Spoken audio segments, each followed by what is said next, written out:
Hello everybody, welcome to the Boxing Locker. I am Matt Goddard, former professional boxer, now British Boxing Board Control certified professional trainer. I've got a bit of a cold, so excuse my voice, but we're going to plug on through the video anyway, okay? So this video is going to be me talking about rear hand positioning. Now, I've done a video already that hopefully you guys want to watch. If not, you might want to go back and check that out on lead hand positioning, okay? Lead hand positioning, which is obviously important. However, this video is going to be me kind of waxing lyrical, talking about rear hand positioning, which is, in my opinion, more impactful, more important, because your rear hand position can completely change your whole style, your whole position, and your vulnerabilities and strengths. The lead hand position can move, change, and mix up as and when it suits you. That rear hand position really dictates how you use the lead hand as well, okay? So, I'll stop moving around, sorry. So, rear hand positioning. The first one I'm going to go through is the high rear hand, okay? So, hand on the temple, right? Now, you see, most people that go for the conventional kind of high guard boxing style will have that rear hand at temple height, inside of the glove to the cheekbone, okay? Now, that's a very, very good method of defense. The benefits, I'm in a nice stance, I'm in a good position, everything's tucked in narrow to throw my shots. And I can catch that lead hook as the left hook comes around the side. My right hand is there to catch it and absorb it in a strong position. Now, that is a benefit and a weakness because it relies on me absorbing the punch. It diminishes my ability to react to that shot coming. So it's going to be a longer movement for me to get out of the way of it because it makes my head bigger.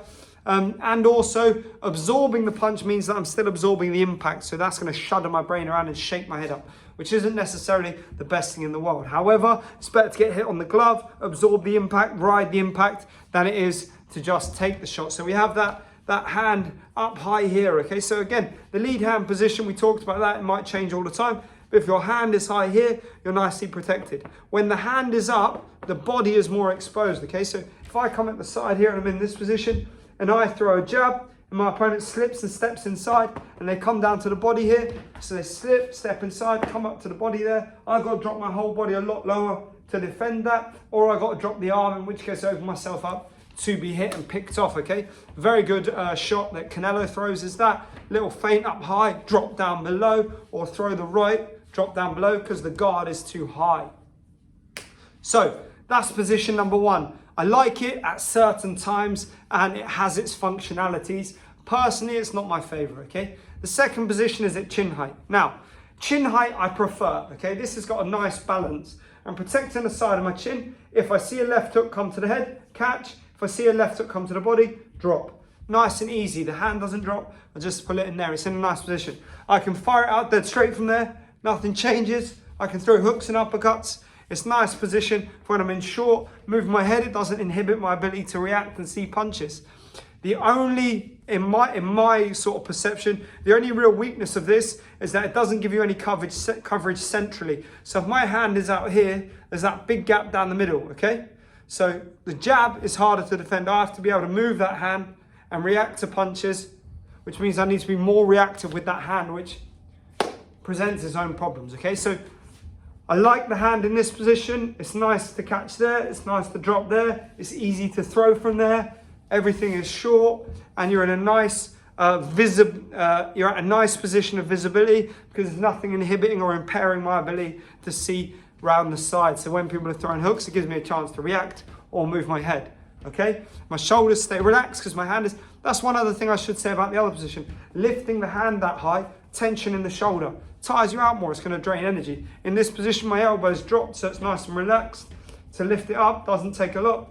To drop down doesn't take a lot. So you're conserving energy, okay? So that's one benefit of having the hand at chin height. Now, my personal favorite and the option I will go for 9 times out of 10, if I'm at range, okay? This is an important factor. So if I'm boxing at range, is to have the right hand at chin height, tucked just in front of my chin, okay? So I'm not pressed against the shoulder, I'm not to the side, I'm just in front, okay? So now, what this needs is for me to be more reactive. So I have to use my eyes to see what's coming at me, to react, slip shots. Now, as a boxer, I like moving my head, I like using my shoulder to defend, I like defending off the body and using footwork. So for me, this rear hand position here, thumb to chin, was pretty much the perfect position. It enables you to catch straight shots, to block hooks, drop down, protect the body to parry and counter, and you're still in a nice position to throw all your shots. Nice and relaxed. Again, the shoulders relaxed, there's no tension there. The negatives of this is that it's not a great defense in close. If I'm stood here, my hands are here, and I get hit with short left hooks, because their punches are so much nearer to me, it's going to be far easier for them to come around the side and land. If my hand is here and I'm in close and I want to go whop, it's going to be difficult for me to catch that quick enough without getting opened up for the follow-up right hand, boom, boom, and I'm stood here going, oh, there's the right hand, chopping straight down the middle. So there's always openings. Remember, nothing is perfect, okay? Everything must be open to adaptation, to being reactive, and to using what best suits the situation, your position, and your intent, okay? So in this position, I'm good at range, okay? I see my opponent, boom, throw the shot, it's nice, easy catch, slip, counter. I'm here, catch, counter. I'm in a nice position to react and do what I need to do. However, in close, I'm gonna change it up, bring that hand around the side of the head. That gives me the opportunity to slip and throw everything from a short position, keeping the sides of my head covered where I'm under the most threat of getting the most damage, okay? This is the thing. We have to always limit the amount of damage we are taking. A, because we want longevity in this sport, which means we need to be able to defend punches, make punches miss, and not take too much punishment. And B, because I want to be in a position to counter, and you counter far more effectively if you haven't been hit, because your mind is clear, okay? So it's a lot easier. And generally, you're going to be in a much better, more comfortable, more balanced position, right? So there we have it. That position is my favorite. Now, tucked in front, okay, thumb to shoulder. Now this is more of a Philly shell position, all right? So most of the time when you see a guy boxing here, they're not gonna have their hand up. They're not gonna be boxing like this. They're gonna be boxing like this, okay? So you're in this position, right? Inside of the glove is used to defend shots. Tuck in, use the shoulder, all of these kind of movements. Now, what I like about this position is it is defensively solid, because as long as I'm reactive, I can move to here quick. The lead hand is then protecting my body, so I don't have to worry about that. I can catch, I can shoot counters short. From my perspective, the negatives are that it's easy to occupy and then make the most of. So if I throw a jab, yeah, and my opponent is in this position, and they catch that jab, and then I whip the hook round and throw the right hand over the top, it's going to be awfully difficult for them to defend both of them shots. So they catch here, the left hook comes around the side, they've got to turn here. By the time they've got there, what? That big right hand comes over the top. That's why guys like James Toney were exceptional, because their head movement from that position is what made the big difference, not the position itself, their ability to move and utilize that for counters, okay? James Toney is probably the best example of someone who turned defense to attack in the Philly shell position, and probably the best to ever do it from that incredible fighter, one of my favorite all-time fighters. Okay, so thumb in here, advantages. It's nice and defensively solid. It creates a more complete defensive picture. Negatives, it forces me to throw from here, which means I need to lift that guard up on the left side, so it becomes a bigger, more dramatic movement. And also, it's easy to pin it down or occupy that hand and then throw shots afterwards. A smart fighter will push and come back, frame and come around, do all of those kind of things. And unconventional angles, okay? The other thing to remember with this defense is unconventional angles always have effect. If you look at Marcos Maidana, Oscar De La Hoya and Miguel Cotto against Mayweather, when they had their success was when they were throwing high volume unconventional angles, and Mayweather found it difficult to adapt and overcome that. He still did, because he was an absolute G, a legend, and one of the greatest fighters of all time. But you have to look at the weaknesses of these people. There's no idol worship. You can't go, oh, you know, they're absolutely perfect, because there's flaws in everything. That's how you develop a more complete style and a more complete understanding of your own style and your own preferences. Okay, so that thumb position here.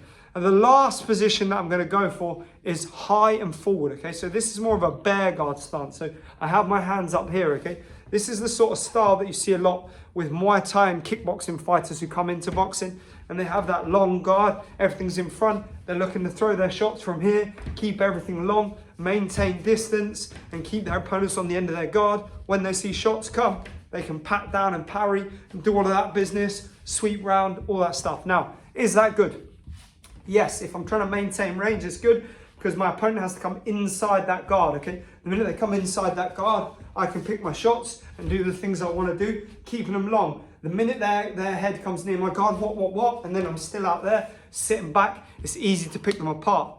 The negative of that is a good opponent will occupy the guard, then come over the top. occupy the hand position, then come over the top, work to the body and bring everything in, and use head movement to get inside of those punches, which is the best way of breaking it down, okay? That's the best way of breaking it down. Get inside with head movement, come away with your shots. If you step inside this guard and you can occupy under the elbows, it's easy to lift, move, and create openings. So that's the downside of that method. So I'm here nice and long and high, everything's working really well. My opponent slips inside, they're inside the elbow. At that point, my guard is completely null and void. Remember, we're not in Muay Thai, you can't clinch and move people and drive knees up. We haven't got to worry about all that rubbish in boxing. All we're doing is thinking about throwing shots. So the minute we're inside that elbow, whop to the body, whop to the head, you're gonna be able to break people down. So there we have it, guys. One other that I should mention is the no guard position, nice low hand, good speed. You've got to be ultra reactive to make punches miss.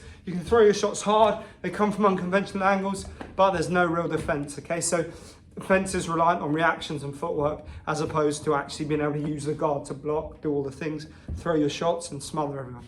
There we have it, guys. Rear hand position, pick your preference, look to the advantages and disadvantages of each. Don't make one decision based on everything. There is no singularity in boxing. Every decision you make must be built around the benefits, negatives, your situation, your position, and your intent. Okay, so if I'm boxing an opponent who's boxing at range, I might stay in here, keep that thumb on the chin, look to counter, look to get inside, pull, draw them in, okay? If I'm boxing an opponent who likes to smother, get in real close, I'm gonna bring them hands in a bit tighter, look to counter as they're coming in, move my head, create new angles, and then get back to being long. So, adaptation.